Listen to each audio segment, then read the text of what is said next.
For anyone who submitted anything early action, round of applause. Just go get like some Wingstop or something, or I don't know, go get your nails did or get a fade. I don't know, celebrate yourself because you deserve it. Oh, we knew life would be alright, but who could have known it'd be this good? Oh, Lord.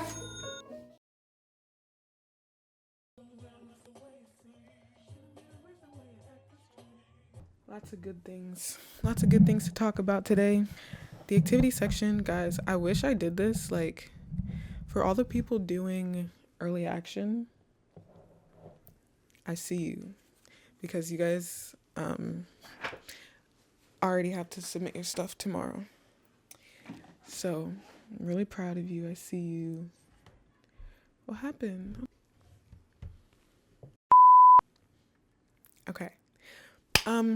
I have a lot to talk about, guys. Early action people, you guys are already done. I'm really, really, really, really proud of you guys.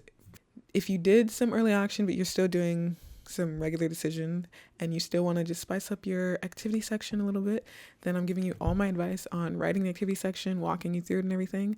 And I think this is really helpful because honestly, what are they even looking for in the activity section? How are you supposed to know? You're not. So let's go.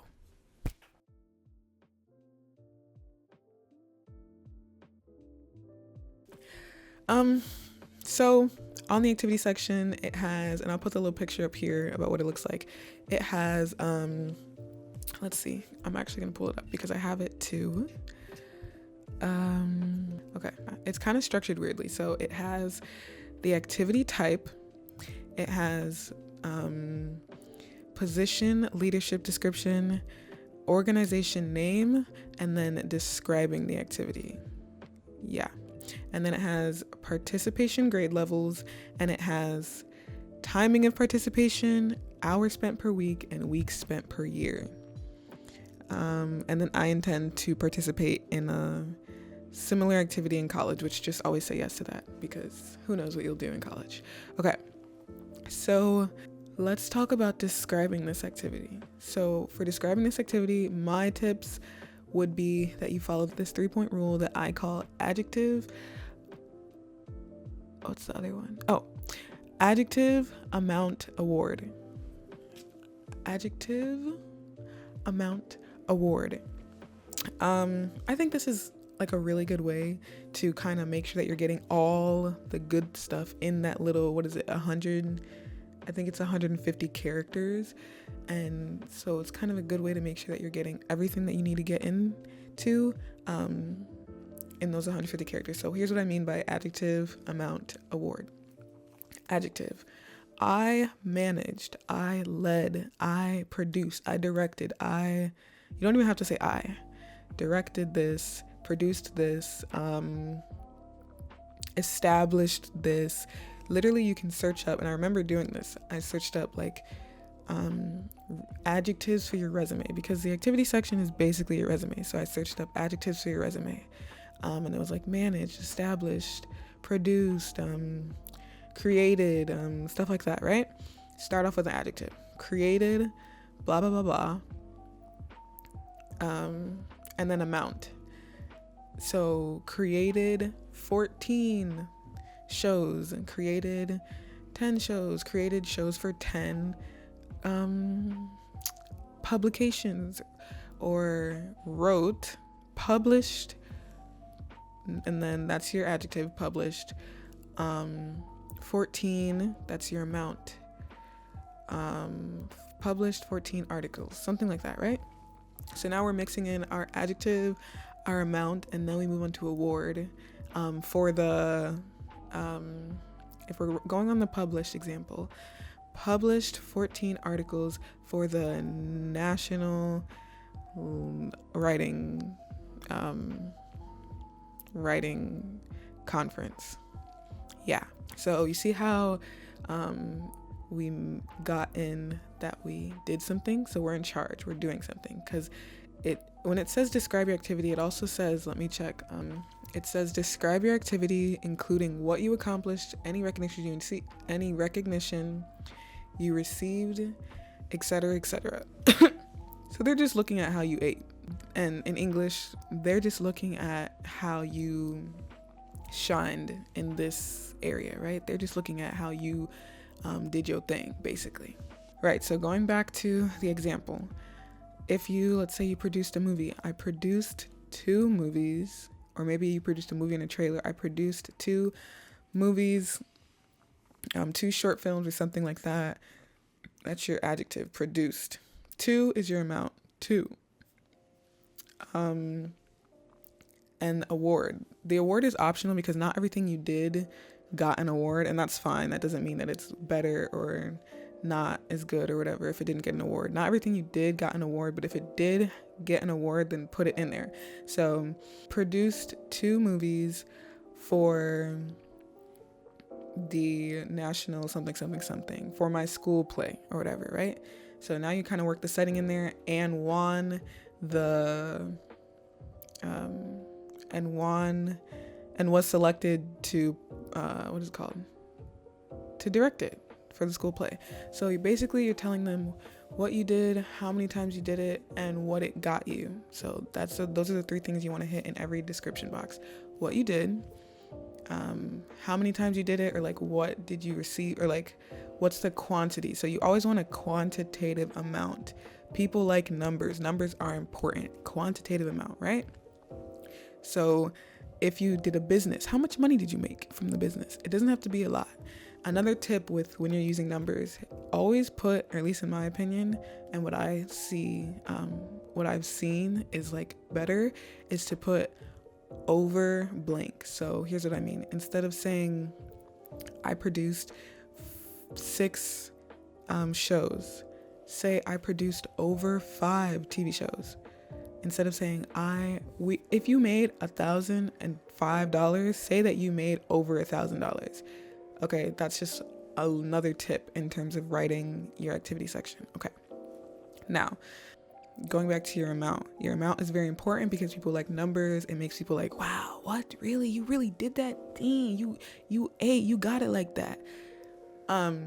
So going back to the amount, you can say I produced this amount of shows, or I produced a show that got this amount of views. I have a YouTube video that had 50 views, like my last video. But anyways, I got a YouTube video that got this amount of views. It doesn't have to be good, but just let them like understand the numbers, the quantitative results of the situation. So it can be a number of views, how many times you did it, how many people came or like watched the TV show. So like if you directed a play, like I did, I'm using the play example because it's literally one of the things that I wrote in my application. If you directed a play, how many people came and watched the play? How many people was it retweeted? Did the principal get involved? Something like that. So how many people did you direct in the play? Because that's a lot of work. The more people that are involved in something you're doing, the harder it is to keep everything together. And you did that. So if you did that, then you need to write I led 30 plus people. You see how we're always saying over an amount? We're not saying the exact amount. We're saying I led more than this many people. I made more than this amount of money. So just leaving it kind of open to your imagination, but also still telling the truth because you did make more than that amount of money. So yeah.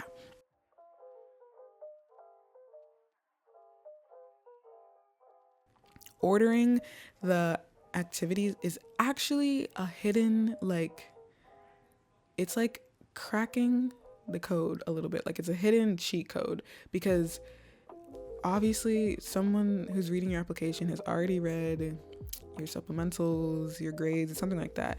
So now they're reading your activities. They're going fast. These people are literally reading your application very fast. So a little just cheat code is to put the things that you were in charge of, or to put the things that are the most impressive first. I know that sounds obvious, but it's not. I actually thought that I had to put the things in chronological order. So the things I did, if I did it 3 years ago, then I put it at the bottom. If I did it last a couple months ago, then I put it at the top. That's what I thought for some reason, which it might be kind of true, because obviously you don't want to be putting something that you did like 5 years ago first. Like if something you did 5 years ago was your most impressive thing, then they're kind of like, But yeah. So put the things that were most in charge of, or that's most like interesting to them first. And how to know like what's going to be most interesting to them, what were you most in charge of? So just think of their attention span as you're making your list, right? Let's say you worked at McDonald's, you wrote 2 books, and you babysitted your siblings, you put a computer together from scratch or something. Which one do you think should go first? I'm gonna give you guys some time. Do do do do do do do do do do do do do. Okay. I don't know if you guessed, but you wrote your own book. Put that first.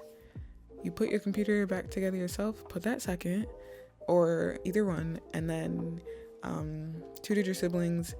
Is there an ice cream truck on campus? I don't know if you guys can hear it. There's like an ice cream truck, but I doubt it's a real ice cream truck. It might be. Weird things happen here, honestly. Tutor your siblings, and you work at McDonald's. Put McDonald's last because so many people work at McDonald's. Do you see kind of how I'm like structuring this? Put the things that are gonna give them the most wow first. And then the things that give them the most wow are the things that you are the most in charge of, because we're still young. You're 18 and you were able to do this. So saying I was 18 and I was able to work at McDonald's, a lot of people did that. But I was 18 and I wrote 2 books. Not a lot of people did that. Put that first. So put the things that you were in charge of, that you were president, founder, CEO of first. Like imagine if they're reading through your application and they see first activity, founder of this, second activity, founder of this, third activity, president of this, fourth activity, co-president or like co-founder, like CEO or something like that. They know you're a boss babe. That's how they know you're a boss babe, like immediately. Even if the rest of them don't say that you were a founder, you can't be a founder of everything. You can't be a president of everything. Just put what actually took a lot of your leadership. They want to see leadership.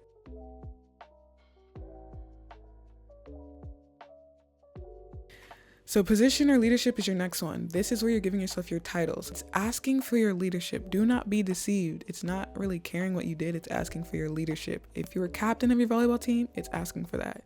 It's not saying how many things did you win. It's saying your leadership. Okay, you did this thing. How did you lead is what it's saying. So give yourself a good title.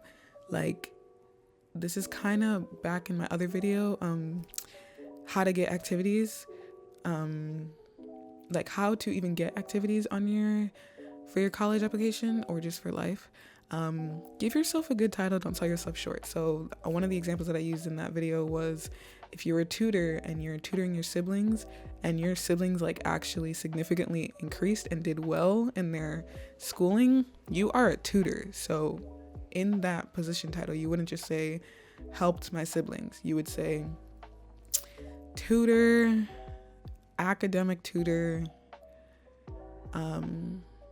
for young students or something like that. Another thing that I also really didn't know when I was filling out my activity sections is what if you were in a club and you only became president in your junior year or your senior year? You can put the grade in like parentheses. So like in a dance club, let's say you're in a dance club and junior and senior year you became president.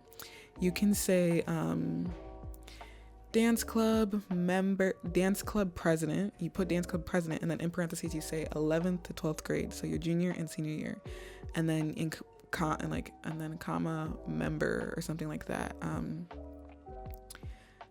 Like just so that they know, because you want to put that you were in charge, but obviously it's unrealistic for you to have been in charge since you were freshman year. So you're going to have situations where you were in charge, but only senior year, only junior year, only sophomore year. So just make sure that you're not like, because they can tell when you're making stuff up and you're just like, yeah, I was captain of the volleyball team, and you don't, but you were on the volleyball team all 4 years. So you put 9th grade, 10th grade, 11th grade, 12th grade, and then you say captain. That don't really make sense because that's really hard to do unless you were. But yeah, just make sure that you're specifying when you were in that grade. It makes your activity section really easy to read and understandable. Like, okay, you were on the team for 4 years, but you became captain junior. Or maybe you were varsity captain and junior varsity captain. So 2 different times. So you stopped being captain for a year or something. So put that abbreviation in the front, and then put the other, not abbreviation, put the parentheses for junior varsity when you were captain, put the parentheses for varsity, like separate it. Make sure everything's organized. Okay. Just make sure you give yourself a good title. Make sure that you are putting yourself in the lens, allowing someone to see you as a leader. So with all your activities, you should be seen as some sort of leader, that you led some sort of thing and you helped it in some sort of way. Also, don't like do one title. If you did multiple things, if you wore multiple hats, put all of them. I remember, I think for one of my activities, I had like marketer, I don't know if that's a term, like founder, advertiser, promoter, something, I forgot what I did, manager, but like I did a bunch of different things. So make sure you put all those things in it. Okay. So don't just say leader or like founder. Founders do a lot of things. Founder and what? Did you also spread the word? Are you the promoter also? Did you also make shirts for your organization? Are you also the graphic designer? You know what I mean? You're not just a founder. Founders do a lot.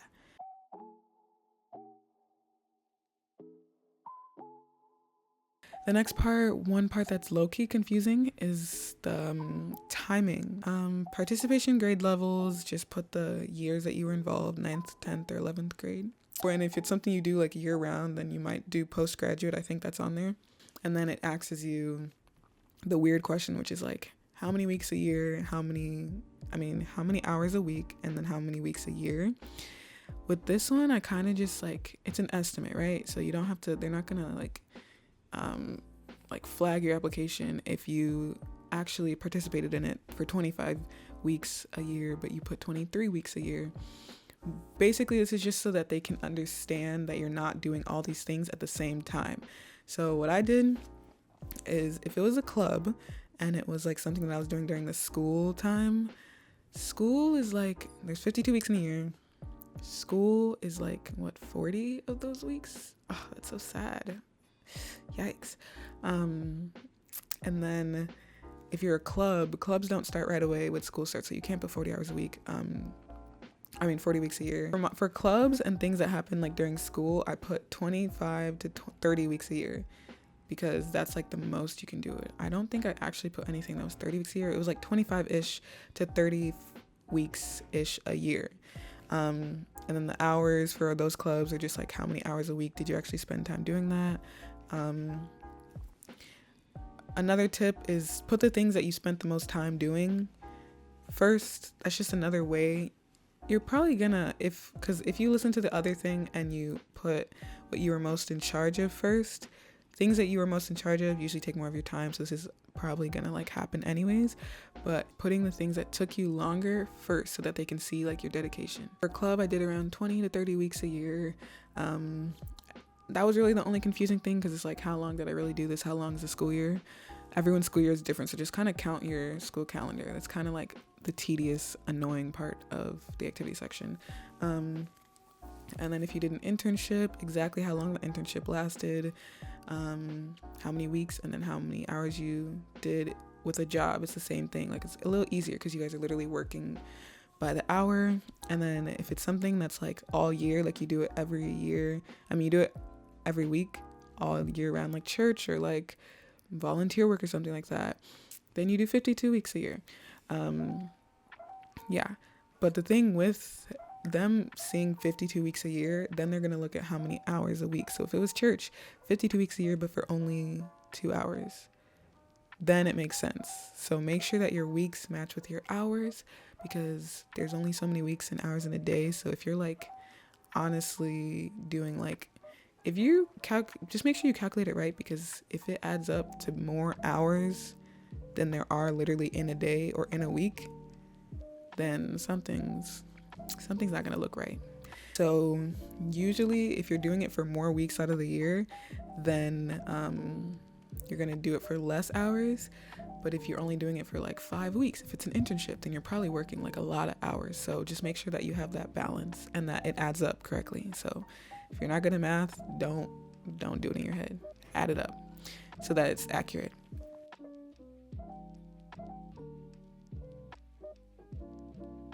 Yeah, that's actually it. But here's some other tips, just rapid fire. Always do all 10 activities. Don't do 9. Make something up. Don't make something up. Sorry. Don't make something up. Think of something. You're doing 10 things with your life. Trust me. So think of something. Always do all 10. Even if it's just like tutoring someone or like cleaning, just do all 10. Another tip, try not to do abbreviations. No one knows. In Chicago, we have this thing called CYSC. I think that's what it's called. No one knows what that stands for if you're not in Chicago. You're not going to know that it stands for Chicago Youth Service Corps or Choir, something like that. You're not going to know. So try not to do abbreviations because they don't know what that means. Or if you do abbreviations, make sure you write the full one out and then in parentheses put the abbreviation so that you can use it later.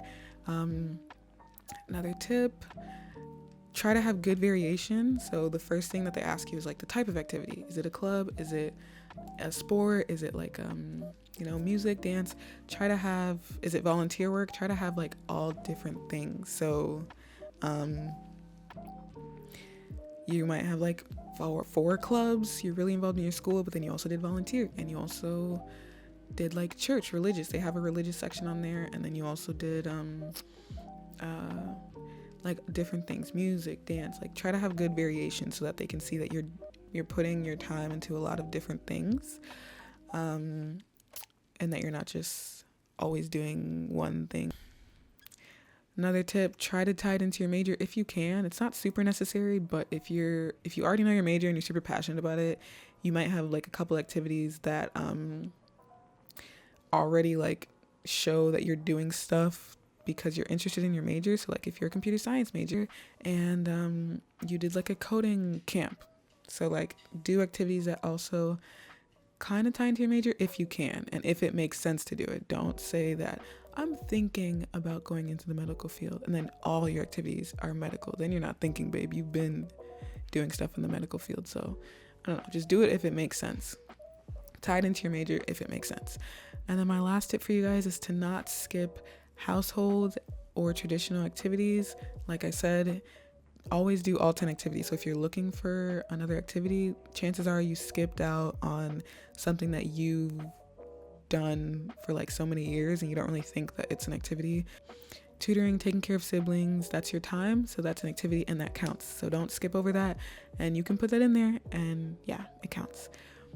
That's all I have for you guys. And really, really good luck, you guys. I'm wishing you guys the best. Feel free to ask me questions in the comments. And I hope you guys are taking care of yourselves and that everything's going well. Okay. I'll see you guys later. Bye.